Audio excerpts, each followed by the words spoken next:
And now Holly is going to ask a question about natural gas and fracking. Okay. Glad you're excited. Pennsylvania has become a major producer of natural gas, with thousands of wells drilled and fracked around the state. Conversely, the Delaware River Basin has maintained a moratorium on hydraulic fracturing. Governor Corbett has been a staunch advocate on the Delaware River Basin Commission for allowing drilling near the Delaware.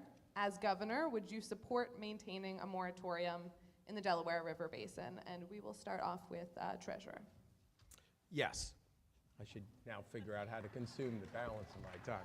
So the short answer is yes, and I do appreciate the feedback, and I appreciate the civility of those who protest and say ban all fracking. Now, I think you bring up a lot of important environmental concerns and the need to engage in the quest for evidence and scientific inquiry. In a McCord administration, we'll create thousands of STEM-related jobs, science, technology, engineering-oriented jobs, for young people who will engage in monitoring what's going on with fracking. Yes, it's been done in other states, but under very different circumstances. So we will zone it more aggressively. We will repeal and replace what Tom Corbett should have known was bad law. Finally, the courts are telling him that. And we will tax it appropriately. I have the boldest approach on this, generating $1.6 billion, rising to $3 billion as a piece of the funding puzzle so that we can do things like fund pensions for senior citizens and invest in higher education and have appropriate public education funding at every level across the Commonwealth. Tom Corbett was wrong when he said that basically behaving like a wholly owned subsidiary of the Marcellus shale industry would lift the entire Pennsylvania economy.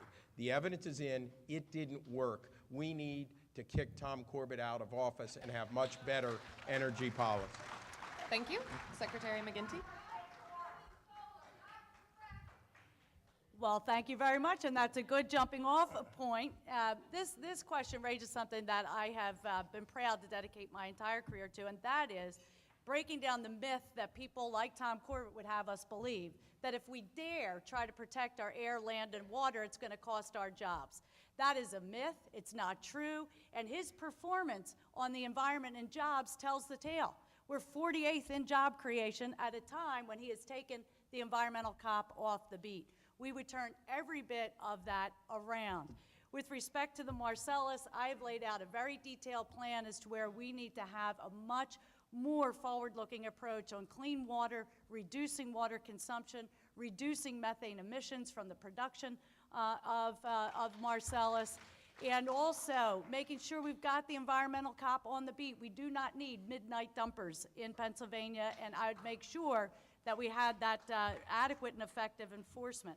Second, on the point about solar and wind, you bet. It's something as vital as energy. We have to have a diversified energy portfolio. For our entire history as a country, we put all of our energy eggs in one basket, that's fossil fuels. When I was secretary, we diversified. We were #1 in wind. We were #2 in solar. I would bring us back in that direction. Now, the question was asked specifically about the Delaware River Basin. When I was secretary, I also had the privilege of coming to know that some of the most sensitive streams, high-quality streams in Pennsylvania, if not the country, are in the headwaters of the Delaware River. Special protection is needed there. Thank you. Congresswoman? Sure. Well, I'll start with a specific answer. I have already said, and I will say again, that I support the continued moratorium in the Delaware River Basin. I also, when I came out with my position on energy and on the environment, I actually talked very much about local control. Since then, the state courts agreed with me, and that's a good thing, that we will respect local control on drilling. That's important here. It's important in the Delaware River Basin, but across the state. So here's the fact, is that we don't trust Tom Corbett on this issue at all, and we have good reason to. We need a governor who will actually take seriously the issues of safety, of clean water and air, of using the very best science to create the very highest standards, and yes, then enforce them. That's what we can do. It's what we should do. We should also make sure that this is not the answer to our energy use in the future. We should make those investments in wind and solar, and I'd add hydro, and I would add energy efficiency. done some work on this to make sure that we are building more energy efficient buildings and homes, and that we are building more sustainable, greener communities. Done that work across my district as a member of Congress, part of the Livables Community Task Force, and I know we can do this. We can protect the environment, and we must. It is a part of our future, and we should certainly make sure that we tax those drillers and use those dollars to protect our environment and to grow this economy. And as governor, I will. Thank you. Auditor General? I'm not for drilling in state parks or public lands. Right, that too. And in fact, I think anyone that pollutes our water should be shut down. It's really that simple.